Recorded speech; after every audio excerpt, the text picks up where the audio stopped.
Bonjour tout le monde, aujourd'hui je voudrais faire une petite vidéo réponse destinée à la plaine de Vigrid, la chaîne La Plaine de Vigrid qui est donc une chaîne amie et que je vous encourage à suivre, et qui a fait une vidéo très intéressante sur le mythe nordique du Ragnarok, donc le crépuscule des dieux scandinaves.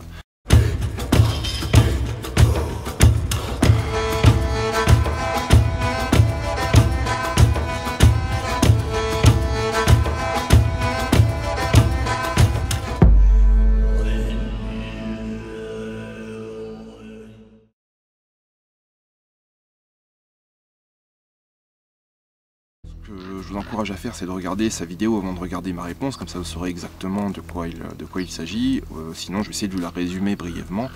Donc l'idée qui est soutenue en fait dans cette vidéo, c'est que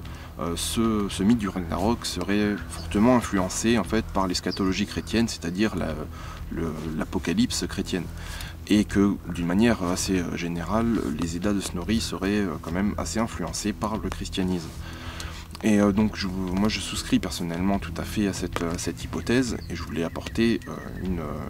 des précisions en fait par rapport à ça, puisque beaucoup de gens s'imaginent que Snorri, quand il a rédigé les Eddas, il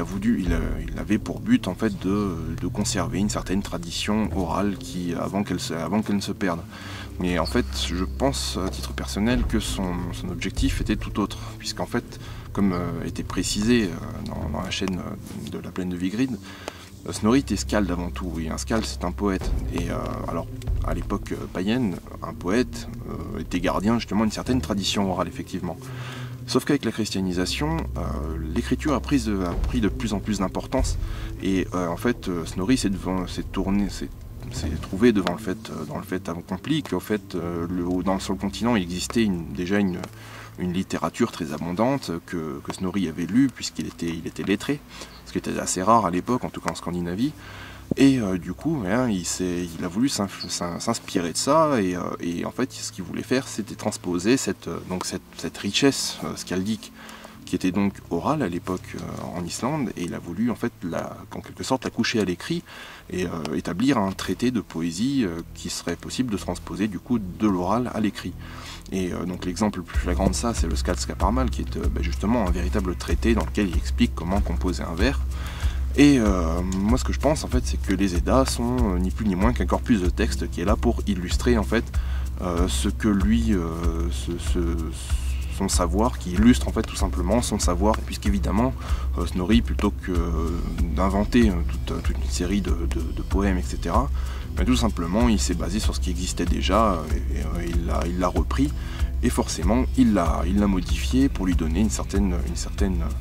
teinte chrétienne qui était de bon ton à cette époque, je pense. Donc voilà, pour moi,